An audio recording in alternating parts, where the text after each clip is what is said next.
मी काय म्हणतो या नावाचं पाणी घेऊन घ्यावं तर तुला 100 रुपये द्यावा ना मग द्यायला पाहिजे.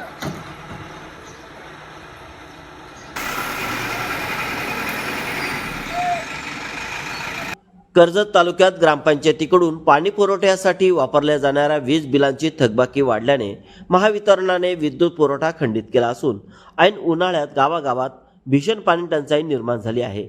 खांडस आणि कोल्हारे ग्रामपंचायत परिसरात परिस्थिती अत्यंत गंभीर बनली आहे. खांडस ग्रामपंचायत हद्दीत गेल्या 10 दिवसांपासून पाणी पुरवठा ठप्प असून ग्रामस्थांना खासगी टँकरवर अवलंबून राहावे लागत आहे. पिण्याच्या पाण्यासाठी 200 लिटरच्या पिंपामागे 100 रुपये तर इतर वापरासाठी 50 रुपये मोजावे लागत आहेत. त्यामुळे नागरिकांच्या खिशाला मोठा फटका बसत आहे. विशेष म्हणजे येथील ग्रामीण रुग्णालयात तब्बल 6 महिने पाणी नव्हते. ही बाब अधिकच धक्कादायक ठरली. ग्रामपंचायतीने सुमारे 2 लाख रुपयाचे वीज बिल न भरल्याने महावितरणाने वीज पुरवठा खंडित केला होता. नोटीस देऊनही बिल न भरल्याने अखेर ही कारवाई करण्यात आली. यामुळे गावात पाणीबाणीची परिस्थिती निर्माण झाली.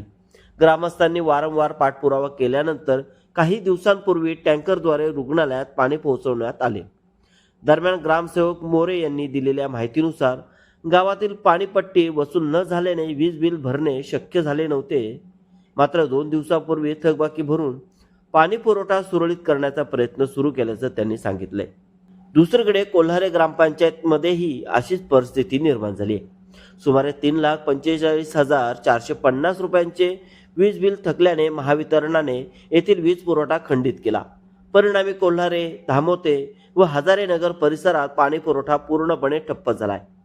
उल्हास नदी जवळ असतानाही उल्हास नदी उपशाला पण कोरड घशाला अशी अवस्था ग्रामस्थांची झाली. या भागात मोठ्या प्रमाणात गृहसंकुले उभी राहिली असून लोकसंख्या वाढली आहे. मात्र पाणी पुरवठा खंडित झाल्याने नागरिकांना टँकरद्वारे महागडे पाणी विकत घ्यावे लागत आहे. सोशल मीडियावरही कोल्हारे ग्रामपंचायतीच्या कारभाराची खिल्ली उडवली जात आहे. एकीकडे प्रचंड उन्हाचा तडाखा आणि दुसरीकडे पाण्यासाठी वणवण अशा दुहेरी संकटात कर्जत तालुक्यातील नागरिक सापडलेत. ग्रामपंचायत प्रशासनाच्या हलगर्जीपणामुळे ही परिस्थिती उद्भवल्याचा आरोप ग्रामस्थांकडून होत असून तातडीने कायमस्वरूपी उपाययोजना करण्याची मागणी जोर धरू लागली आहे.